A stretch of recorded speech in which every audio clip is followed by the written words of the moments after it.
Okay, BSNL comeback कर चुका है, ये तो सबको पता है। लेकिन बीएसएनएल आखिर बर्बाद क्यों हुआ था? बीएसएनएल के अंदर जो घोटाले हुए थे वो किसने किए थे? बीएसएनएल के अंदर जितने भी घोटाले हुए थे वो गवर्नमेंट के द्वारा करवाए गए थे, टेलीकॉम मिनिस्टर के द्वारा करवाए गए थे, गवर्नमेंट एम्प्लॉइयों के द्वारा करवाए गए थे। सब कुछ आज के इस वीडियो में कवर करने वाले हैं और पूरी डिटेल में वीडियो होने वाला है। सब कुछ बताएंगे बीएसएनएल के घोटालों के बारे में, और बीएसएनएल और टाटा की क्या डील हुई है, क्या बीएसएनएल वापस आएगा, 4G नेटवर्क कब तक पूरी इंडिया में लॉन्च कर पाएगा, बीएसएनएल 5G सर्विस को कब पूरी इंडिया में लॉन्च करने की बात कह रहा है, और यहां पर जियो, एयरटेल और वीआई क्या करने वाले हैं, आगे उनका प्लान क्या है, बीएसएनएल अपना बिजनेस मॉडल क्या तैयार कर रहा है, आज के समय में बीएसएनएल की फाइनेंशियल परफॉर्मेंस क्या है, सब कुछ आज के इस वीडियो में आपको पता चलने वाला। बहुत सारी नई नई चीजें आपको पता चलेंगी। बीएसएनएल के अंदर जो घोटाले बताए जा रहे हैं उनको किसने किया है, किसने करवाया है, सब कुछ क्लियर करेंगे इस वीडियो में। अगर वीडियो में मिली जानकारी आपको इंफॉर्मेटिव लगती है तो आप वीडियो को लाइक करके चैनल को सब्सक्राइब जरूर कर लेना। चलिए शुरू करते हैं। तो चलिए शुरू करते हैं। सबसे पहले इंट्रोडक्शन ऑफ बीएसएनएल। बीएसएनएल का फुल फॉर्म होता है भारत संचार निगम लिमिटेड, और बीएसएनएल की स्थापना हुई 2000 में। बीएसएनएल का हेड ऑफिस है नई दिल्ली में, और बीएसएनएल को इस वजह से चालू किया गया था 2000 में कि हर इंडियन एक दूसरे के साथ कम्युनिकेट कर पाए, हर इंडियन एक दूसरे के साथ आसानी से बात कर पाए। क्योंकि बीएसएनएल एक ऐसी सरकारी टेलीकॉम कंपनी है जिसने ग्रामीण इलाकों में सबसे ज्यादा नेटवर्क पहुंचाए हैं, क्योंकि शहरों में तो प्राइवेट टेलीकॉम कंपनियां अपने प्रॉफिट के लिए काम कर रही हैं, क्योंकि उनको चाहिए पैसा, तो इसलिए वो शहरों में काम कर रही हैं। क्योंकि शहरों में पैसा भी ज्यादा है और मेहनत भी कम है, और गांव में इतना ज्यादा पैसा नहीं, क्योंकि वहां के लोग रिचार्ज कम करवाते हैं। लेकिन बीएसएनएल ठहरी सरकारी कंपनी, तो बीएसएनएल को पूरे देश को लेके चलना था। इस वजह से बीएसएनएल ने सबसे ज्यादा ग्रामीण इलाकों में अपना नेटवर्क बिछाया है, जिससे कि हर इंसान एक दूसरे के साथ कम्युनिकेट कर पाए। बीएसएनएल वहां भी सर्विस देता है जहां पर ये प्राइवेट टेलीकॉम कंपनियां आज नहीं, आज के 10 साल के बाद भी जाने के लिए तैयार नहीं होने वाली हैं। एक शॉर्ट में जान लेते हैं बीएसएनएल का इतिहास। बीएसएनएल एक्चुअली ब्रिटिश शासन से जुड़ा हुआ है, और बीएसएनएल की जड़ें डीटीएस में हैं, और आजादी के बाद डीटीएस भारत सरकार के साथ मिलकर काम करता रहा, जिसे आज के समय में डिपार्टमेंट ऑफ टेलीकम्युनिकेशन कहा जाता है, शॉर्ट में कहते हैं डीओटी। जैसा कि ये तो पता होगा आपको कि बीएसएनएल को 2000 में स्थापित किया गया, लेकिन इसके पहले बीएसएनएल नहीं था, पूरा नेटवर्क डीओटी के अंडर में आता था। और बाद में बीएसएनएल को इस वजह से बनाया गया है कि बीएसएनएल अपने नेटवर्क के जरिए पूरी इंडिया में अपनी सर्विसेज को नेटवर्क कम्युनिकेशन के जरिए से हर इंडियन को एक दूसरे के साथ कम्युनिकेट करवाएगा, हर उस जगह पे नेटवर्क पहुंचाएगा जहां पर लोग एक दूसरे से बात नहीं कर पा रहे हैं। और 2000 में बीएसएनएल ने एक साथ ही लैंडलाइन और मोबाइल की सुविधा को भी शुरू किया था, और 2005 में बीएसएनएल ने ब्रॉडबैंड सर्विस की शुरुआत करी। उसके बाद साल आता है 2015 में बीएसएनएल स्टार्ट करता है वाईफाई हॉटस्पॉट की सर्विस, जो कि ग्रामीण इलाकों में ज्यादातर इंटरनेट कनेक्टिविटी पहुंचाने के लिए यूज किया जाता है। और इसमें बीएसएनएल को जिन चुनौतियों का सामना करना पड़ा उनमें सबसे पहले नंबर पे है बीएसएनएल की सबसे खराब सर्विस। शायद कभी मेरे घर पे भी बीएसएनएल का सिम यूज होता था, और उस बीएसएनएल की सिम में नेटवर्क के लिए कभी छत पे चढ़ना पड़ता था, तो कभी इधर जाना पड़ता था, कभी उधर जाना पड़ता था, नेटवर्क ही नहीं कनेक्ट होते थे। सेकेंड रीजन है बीएसएनएल के डाउन होने का कि इनकी जो टेक्नोलॉजी है वो हमेशा पुराने पे ही काम कर रही है, अभी तक इन्होंने अपनी टेक्नोलॉजी को इंप्रूव नहीं किया है। देखिए बीएसएनएल के अभी तक बचने का जो कारण यहां पर निकल के आता है वो मैं आपको बता देता हूं। इनकी जो मार्केटिंग स्ट्रेटजी चल रही है, जो मार्केटिंग परफॉर्मेंस चल रही है, वो बताता हूं। सबसे सिंपल सी बात है, बीएसएनएल सबसे पहले तो ग्रामीण इलाकों में अपनी सर्विसेज देता है। इसकी वजह से गांव में जहां पर ये प्राइवेट टेलीकॉम कंपनियां नहीं पहुंच रही हैं वहां पर बीएसएनएल अपनी सर्विसेज दे रहा है, और वहां से इनका कुछ जो है रेवेन्यू जनरेट हो रहा है। सेकंड आता है गवर्नमेंट की सरकारी परियोजनाएं। जितने भी गवर्नमेंट से जुड़े हुए सरकारी ऑफिस हो, चाहे सरकारी बैंक हो, प्राइवेट बैंक हो, कुछ भी हो, हर जगह पर बीएसएनएल ही सर्विस देता है। क्योंकि यहां पर बीएसएनएल का जो डेटा है, बीएसएनएल के अंदर इन बैंकों का जो डेटा है, गवर्नमेंट का जो डेटा है, वो पूरी तरह से सिक्योर है। क्योंकि डेटा की सिक्योरिटी के मामले में हम प्राइवेट टेलीकॉम कंपनियों पर डिपेंड नहीं हो सकते हैं। देखिए बीएसएनएल ने जब 2000 में अपनी सर्विसेज स्टार्ट करी थी, 2000 से लेकर 2008 तक बीएसएनएल ने लगभग 80,000 करोड़ रुपए का प्रॉफिट जनरेट किया था। बीएसएनएल ने एक सिंगल ईयर में 2004 से 2005 में 10,000 करोड़ का प्रॉफिट जनरेट किया था।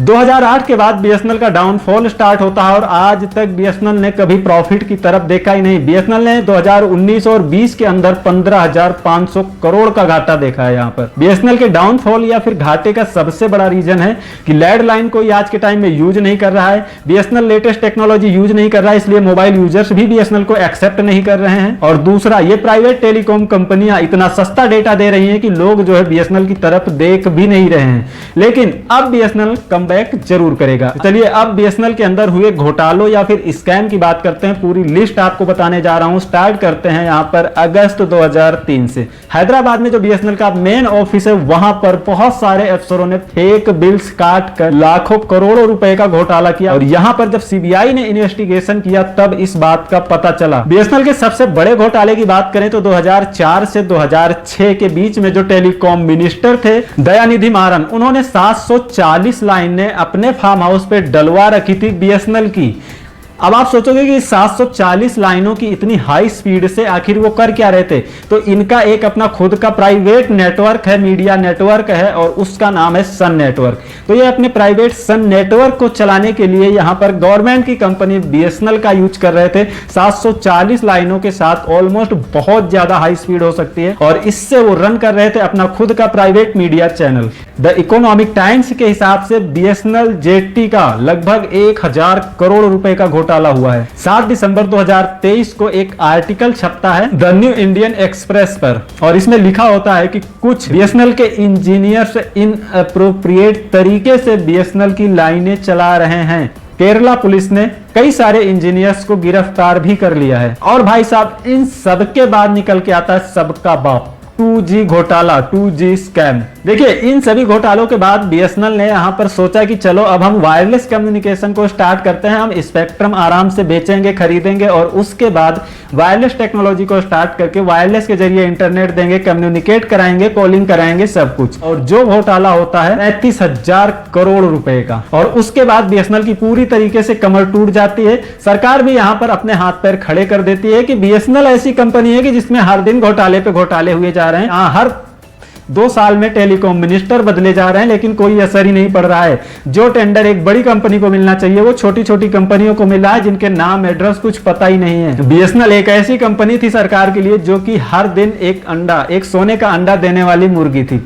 लेकिन सरकार इतना ज्यादा परेशान हो गई फंड रिलीज करते करते कि उसके बाद बीएसएनएल कभी जो है प्रॉफिट में आया ही नहीं। सरकार भी परेशान हो गई। उन्होंने बोला यार बीएसएनएल का बजट ही बंद करो, हमें बीएसएनएल चलाना ही नहीं है। तो इस तरीके से ये थे बीएसएनएल के घोटालों के लिस्ट, और ये था बीएसएनएल के डाउनफॉल होने का रीजन। लेकिन अब आपके मन में ये सवाल जरूर उठ रहा होगा कि आखिर जब इतने ज्यादा घोटाले हुए हैं तो आज की डेट में बीएसएनएल दोबारा से कमबैक कैसे कर रहा है, या फिर बीएसएनएल अभी तक मार्केट में खड़ा कैसे हुआ है? तो देखो, बीएसएनएल के जो पुरखे हैं उनके पास इतना पैसा है कि जिससे वो बीएसएनएल को बचा रखे हैं। सीधी सी बात है। बीएसएनएल ठहरी एक सरकारी कंपनी। सरकार दूसरी जगह से पैसा उठा के बीएसएनएल के एम्प्लॉइयों की सैलरी दे रही है, और बीएसएनएल जो सरकारी कंपनियों में लगा हुआ, प्राइवेट कंपनियों में लगा हुआ, जहां जहां लगा हुआ वहां से कुछ तो रेवेन्यू जनरेट होता ही होता है। तो इस तरीके से बीएसएनएल घाटे में भी जाके आज तक मार्केट में खड़ा हुआ है। देखिए, बीएसएनएल किसी भी सरकार में बर्बाद हुआ हो, लेकिन बीएसएनएल को खत्म कोई भी सरकार नहीं करेगी, क्योंकि वो अपने ऊपर ये इल्जाम नहीं लगने देगी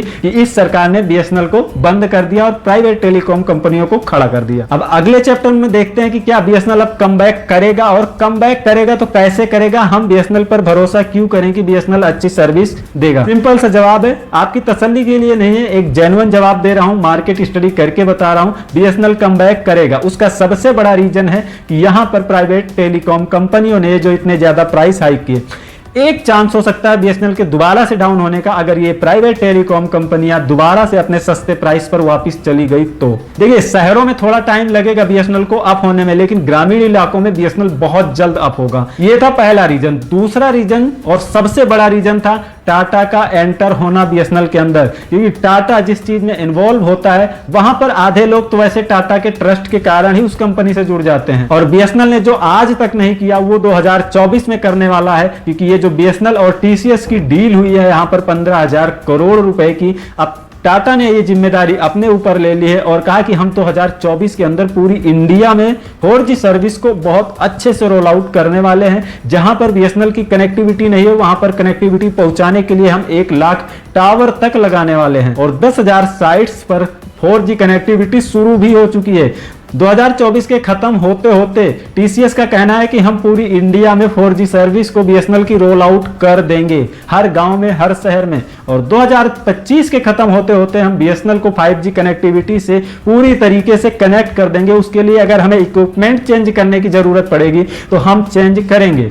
तो यहां पर अगर BSNL कहता तो पब्लिक को 1% भी भरोसा नहीं होता, लेकिन यहां पर TCS का कहना है, टाटा ग्रुप का कहना है, इस वजह से पब्लिक अब 90% भरोसा कर रही है और इस वजह से पब्लिक BSNL के साथ पोर्ट कर रही है, BSNL के साथ जुड़ रही है। अब आपका एक और सवाल यहां पर निकल सकता है कि आखिर BSNL को मार्केट में रहना इतना क्यों जरूरी है, इतना ज्यादा लॉस में रहकर भी BSNL मार्केट में क्यों खड़ा है। देखो, अगर BSNL मार्केट में नहीं होगा तो ये प्राइवेट टेलीकॉम कंपनियां जिस तरीके से अपने प्राइस हाइक कर रही हैं एवरी ईयर, उसी तरीके से जो अभी आज इन्होंने बढ़ाकर 350 रुपए का रिचार्ज किया, उसको अगले 5 साल के अंदर ये सीधा 1000 रुपए पे पहुंचाने वाली है। तो इस वजह से इनका एक कंपटीटर, तगड़ा कंपटीटर मार्केट में होना चाहिए, जो कि प्राइवेट तो होगा नहीं, प्राइवेट इनसे सीधा हाथ मिला लेगा। लेकिन ये ठहरी सरकारी कंपनी जो कि है BSNL, और जो अब टाटा के साथ मिलकर इस कंपटीशन के लिए ऑलमोस्ट तैयार हो चुकी है। क्योंकि इन प्राइवेट टेलीकॉम कंपनियों को अगर कोई कंपीट कर सकता है तो वो एक सरकारी कंपनी ही कर सकती है जिसके पास अंधाधुंध पैसा हो। और आखिरी जवाब एक छोटी सी लाइन में, अब BSNL के अंदर शायद घोटालों के चांसेस बहुत कम हो जाएंगे, क्योंकि टाटा ग्रुप का इन्वॉल्व होना, यहां पर टाटा के पास हर चीज की इंफॉर्मेशन रहेगी कि BSNL के अंदर कितना फंड कहां आ रहा है, कहां जा रहा है। सो आज का ये वीडियो यहीं पर खत्म करते हैं, क्योंकि बहुत सारी जानकारी मैंने देने की कोशिश करी है इस वीडियो में। अगर कुछ भी आपको लगे कि गलत है तो उसको आप अपनी इंफॉर्मेशन के लिए जरूर सुधार लेना, क्योंकि मैंने भी रिसर्च करी है। कुछ गलती अगर हो गई हो तो उसके लिए मुझे माफ करना। और अगर आज का ये वीडियो आपको तनिक भी पसंद आया तो वीडियो को लाइक जरूर करना, चैनल को सब्सक्राइब जरूर करना, क्योंकि ऐसी इंफॉर्मेटिव वीडियो मैं बनाने की कोशिश जरूर करता हूं। लेकिन वन मैन आर्मी होने की वजह से हो सकता है प्रॉपर एडिटिंग ना हो पाती हो, प्रॉपर रिसर्च ना हो पाती हो, तो उसके लिए मुझे माफ करना और चैनल को सब्सक्राइब जरूर करना। मिलते हैं कोई एक और अगला इंफॉर्मेटिव वीडियो लेकर जो कि जेन्युइन होगा। तब तक के लिए देखिए कोई अगला वीडियो।